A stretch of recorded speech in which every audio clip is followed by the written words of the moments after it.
तो 30 अक्टूबर से 18 मई 2025 तक एक बहुत बड़ा परिवर्तन गोचर में होने जा रहा है, जिसको हम राहु केतु का गोचरीय परिवर्तन नाम दे सकते हैं। और ये परिवर्तन काफ़ी बड़ा होगा। तो आपने जैसे कि थंबनेल पे देख ही लिया होगा, आपको राहु किस प्रकार से करोड़पति इस गोचर में बना सकता है। सिर्फ और सिर्फ आपके पास 18 महीने का समय है। इस 18 महीने के समय में ही आपको जो भी करना है वो करना है। इसके बाद आपके हाथ से जो है समय चला जाएगा या आपका समय पूरा हो जाएगा।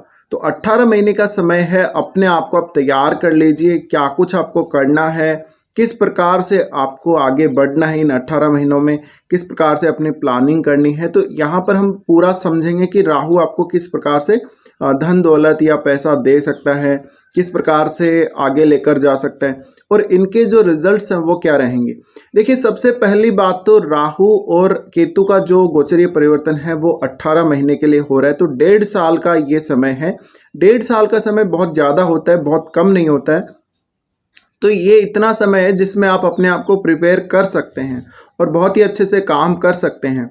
अब ये जो परिवर्तन हो रहा है वो वृषभ लगन के लिए 11वें भाव में राहु का गोचर होगा और पंचम भाव में गोचर होगा केतु का। तो यहाँ पे जो कन्या राशि आपके वो पंचम भाव में है और आपके मीन राशि में जो राहु का गोचर हो रहा है वो है आपके लाभ स्थान में। तो पंचम और 11th हाउस, 5वां और 11वां, इनका ये आपका एक्सिस बनेगा। तो यहाँ पर राहु को अगर आपको देखना है या राहु के रिजल्ट्स को अगर एनालाइज करना है तो आपके चार्ट में आपको गुरु को देखना पड़ेगा, गुरु कैसी स्थिति में है। अब गुरु की जो स्थिति है आपके चार्ट में उसके हिसाब से राहु रिजल्ट देंगे, क्योंकि वैसे तो राहु शनिवत चलते हैं लेकिन ये जो गोचर है वो मीन राशि में हो रहा है, इसलिए यहाँ पर गुरु का गोचर भी अपने लिए बहुत ज़्यादा महत्वपूर्ण हो जाता है कि गुरु कैसी स्थिति में है गोचर में। इसके अलावा आपके चार्ट में गुरु कैसी स्थिति में है, राहु कैसी स्थिति में है और शनि भी कैसी स्थिति में है, ये सब आपको देखना पड़ेगा। अब ये राहु आ रहे हैं 11th हाउस में। 11th हाउस में जब ये राहु आ रहे हैं तो ये राहु आ रहे हैं आपके 12वें भाव से निकल कर, क्योंकि ये उल्टे चल रहे हैं। अब यहाँ पर जो 11वां भाव है वो आपके नेटवर्क को दिखाता है। उस नेटवर्क में हो सकता है कि आपके विदेशी कुछ लोग हों या अपने देश के हों या आपके आसपास के ही कुछ लोग हों। तो आपका एक नेटवर्क, एक सोशल नेटवर्क, जो लोग हमेशा आपसे जुड़े रहते हैं, जिनके साथ हमेशा बातचीत करते रहते हैं, तो आपका वो एक दायरा बन जाता है।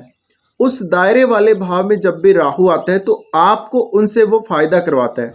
अब ऐसा हो सकता है इस राहु के गोचर में कि आपके नेटवर्क में कुछ ऐसे लोग शामिल होंगे जो या तो आपकी कंट्री में किसी दूसरे स्टेट से हैं या किसी दूसरी कंट्री से भी हो सकते हैं। और यहाँ पे क्योंकि राहु का कनेक्शन 3rd हाउस से बन रहा है, 3rd हाउस से ये कनेक्शन बनने की वजह से आपके नए कॉन्टेक्ट्स जो बनेंगे इन 18 महीनों में वो काफ़ी सडनली बनेंगे और जो आपको गेन होगा वो भी सडनली होगा।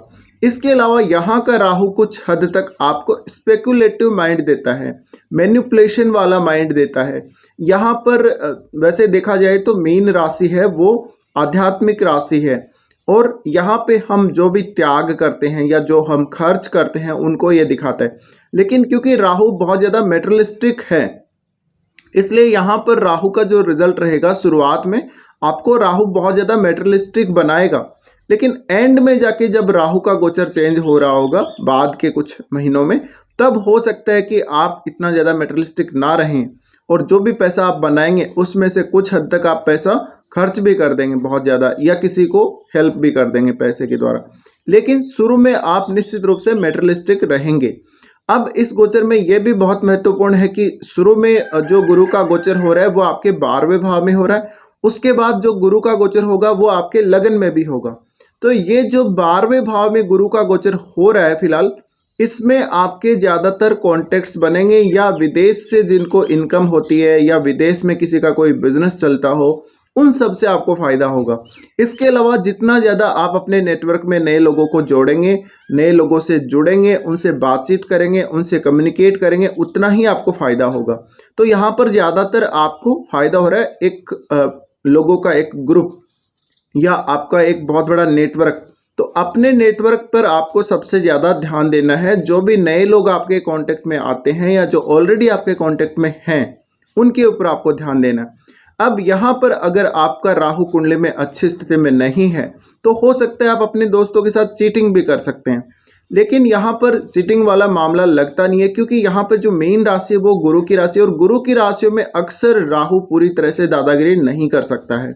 इसके अलावा ये जो गोचर है कहीं ना कहीं आपको शुरू में बहुत ज़्यादा मेटेरियलिस्टिक बना देगा, तो आप शॉर्टकट तरीके से पैसा कमाने के लिए जा सकते हैं।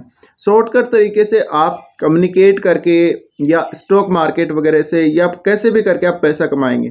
साथ ही आप अपना कोई ऐसा बिजनेस भी शुरू कर सकते हैं, इस दौरान अपना कोई क्रिएटिव स्किल्स से जुड़ा हुआ काम भी शुरू कर सकते हैं जिससे आपको अर्निंग्स होंगी।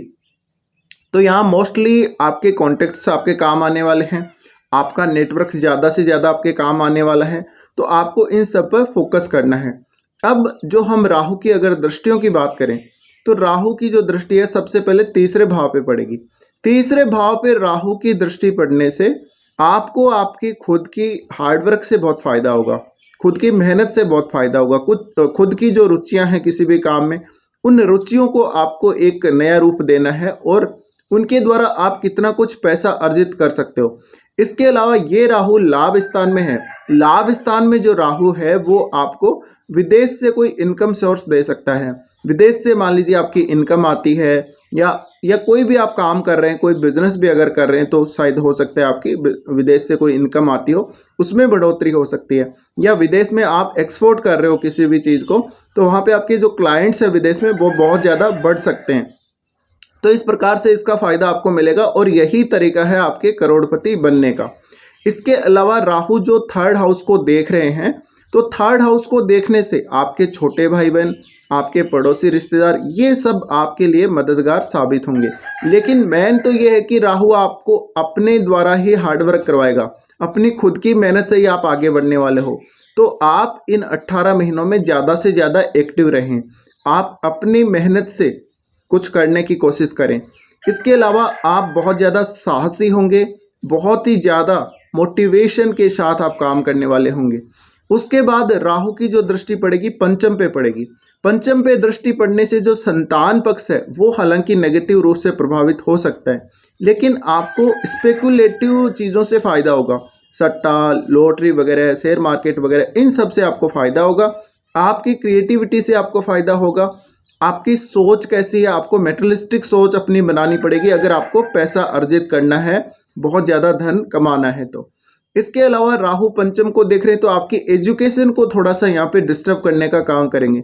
जो स्टूडेंट्स हैं उनको इसके अच्छे रिजल्ट नहीं मिलने वाले, उनको एजुकेशन में काफ़ी रुकावटों का सामना 1.5 साल तक करना पड़ सकता है। तो यहाँ पे स्टूडेंट्स को ज़्यादा से ज़्यादा यहाँ पे नुकसान होगा। सबसे ज़्यादा नुकसान जो होगा वो स्टूडेंट्स के लिए ही सामने आएगा। इसके अलावा आपने बहुत कुछ नया सीखना है इस गोचर में। इस गोचर में कुछ ऐसी चीज़ें, कुछ क्रिएटिव चीज़ें या ऐसी कुछ स्किल्स आपको सीखनी है जिसके द्वारा आप आगे चलकर पैसा अर्जित करेंगे। अब राहु जो पंचम को देख रहा है तो प्रेम संबंधों के मामले में आपको ये परेशान करेगा, संतान पक्ष को लेके इशू देगा, ये सब मामले सामने आ सकते हैं। उसके बाद ये देख रहा है सप्तम भाव को। सप्तम भाव को जहाँ ये देख रहा है वहाँ पे है आपकी वृश्चिक राशि। तो वृश्चिक जो राशि है वो गुरु का अगले साल का जो गोचर है चेंज हो जाएगा, गुरु आपके लगन में चले जाएंगे। उसके बाद तो ज़्यादा बेटर स्थिति बन जाएगी मैरिड लाइफ को लेके, उस समय आपके मैरिज का भी चांस बनेगा। बट उससे पहले की जो स्थिति है यानी मई 2024 से पहले तक की जो स्थितियां हैं उनमें आपको काफ़ी परेशानी का सामना कुछ हद तक करना पड़ सकता है। लेकिन राहु के इस गोचर में आप कोई भी नया बिजनेस शुरू कर सकते हो। सप्तम भाव को राहु देख रहे तो डायरेक्टली आपको बहुत सारे लोगों से कनेक्ट कर देंगे, आपकी एक अलग इमेज बन जाएगी, आपको लोग बहुत ज़्यादा मान सम्मान देने लगेंगे, आपकी बातों को मानने लगेंगे।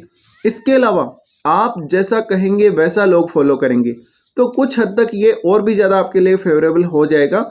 अब यहाँ जो राहु सप्तम भाव को देख रहे हैं इस वजह से पार्टनरशिप आपको अवॉइड करनी चाहिए। पार्टनरशिप में आपको उतना फ़ायदा राहु नहीं देने वाले हैं। तो अगर ऑलरेडी किसी की पार्टनरशिप है तो काफ़ी दिक्कतें आ सकती हैं। इसके अलावा राहु जो 7th हाउस को देख रहे हैं उस वजह से कहीं ना कहीं आपके फ्रेंड सर्किल से ही आपके मैरिज होने का चांस बनेगा। तो ऑलरेडी जिनका मैरिज का योग अभी बन रहा है उनके लिए बहुत ज़्यादा फायदे। तो आपकी मैरिज भी हो सकती है या आप अपने जीवन साथी के साथ मिलकर कुछ ऐसा कर सकते हो। लेकिन यहाँ पर आपको यही बोला जाएगा कि पार्टनरशिप से बिल्कुल सावधान रहें। पार्टनरशिप में बहुत ही खराब रिजल्ट राहु के आते हैं। और क्योंकि ये वृश्चिक राशि है, वृश्चिक राशि होने की वजह से आप अकेले अगर कुछ करेंगे, अपने दम पे अगर कुछ करेंगे तो बहुत ज़्यादा फायदा हो सकता है। इसके अलावा राहु की जो दृष्टि सप्तम भाव पे पड़ रही है, उस वजह से आपका कोई भी नया ऐसा बिजनेस शुरू हो सकता है जो बिजनेस आपका विदेश के साथ कनेक्ट करके या विदेशी लोगों के साथ कनेक्ट करके आपका आगे चलकर ग्रो होगा। तो इस प्रकार से राहु आपको ये सब रिजल्ट दे सकते हैं। अब हम बात करेंगे केतु की। केतु जो कि पंचम में आ रहे हैं, पंचम का केतु बहुत बार आपको फ्रस्ट्रेट करेगा। निर्णय लेने में काफ़ी सारी समस्याएं आएंगी, सोचने में, एनालाइज करने में काफ़ी सारी दिक्कतें आएंगी। इसके अलावा आपको अपनी एजुकेशन को लेके काफ़ी सारी समस्याएं आएंगी। संतान पक्ष का स्वास्थ्य बहुत खराब रह सकता है। मेंटली आपके ऊपर बहुत ज़्यादा दबाव रहेगा या आप बहुत ज़्यादा डिस्टर्ब रहेंगे इस गोचर में। साथ ही साथ संतान पक्ष के साथ थोड़ा बहुत विवाद होने की संभावना है। संतान पक्ष से आपको खुशी नहीं मिलने वाली। लेकिन जो लोग शेयर मार्केट वगैरह में ट्रेडिंग वगैरह करते हैं या जो थोड़ा सा स्पेकुलेटिव माइंड रखते हैं, उनको इस समय में बहुत ज़्यादा फायदा मिल सकता है। ये फायदा आपको तभी मिल सकता है जब आपकी कुंडली में शुक्र और बुध और आपके जो गुरु हैं वो अच्छी स्थिति में हो, तभी जाके आपको ये फायदा मिल सकता है। अदरवाइज आपको लॉस होने की भी बहुत ज़्यादा चांसेस बनेंगे। अब मेन बात यह है कि राहु मीन राशि में गोचर कर रहे हैं और केतु कन्या में। तो जो मीन राशि का गोचर है, मीन राशि वैसे हमारे जो खर्चे हैं उनको दिखाती है, या हमारा जो गेन है, हॉस्पिटल के जो खर्चे हैं, हमारा पैसा जो आएगा वो कहीं ना कहीं खर्च हो जाएगा। तो हो सकता है गुरु के चेंज होने के बाद आपका जो वृषभ में गुरु आएगा अगले साल, उसके बाद आपको खर्चे बढ़ जाएंगे। अब भले ही आप किसी के ऊपर भी खर्चा कर रहे हो, अपने दोस्तों पे खर्चा कर रहे हो, खुद पे खर्चा कर रहे हो, अपनी फैमिली पे खर्चा कर रहे हो, या कोई प्रॉपर्टी के लेन देन को लेके खर्चा कर रहे हो, किसी भी प्रकार का खर्चा, या ऐशो आराम के लिए खर्चा कर रहे हो, तो आपके खर्चे निश्चित रूप से बढ़ने वाले हैं बाद में भी। लेकिन अभी जो ये समय है आपका, उसमें आपको शुरुआत में गेन बहुत ज़्यादा होगा। तो अभी से आपको इसके लिए रेडी हो जाना चाहिए। इसके अलावा जो लोग विदेश में जाके रह रहे हैं, विदेश में जाके अपना बिजनेस कर रहे हैं, उन लोगों को भी इससे विशेष फायदा होगा और उन लोगों के करोड़पति बनने के ज़्यादा चांसेस बनेंगे। तो इस प्रकार से ये राहु आपको रिजल्ट देगा पूरे 18 महीने। तो फिलहाल ये वीडियो देखने के लिए आप लोगों को धन्यवाद।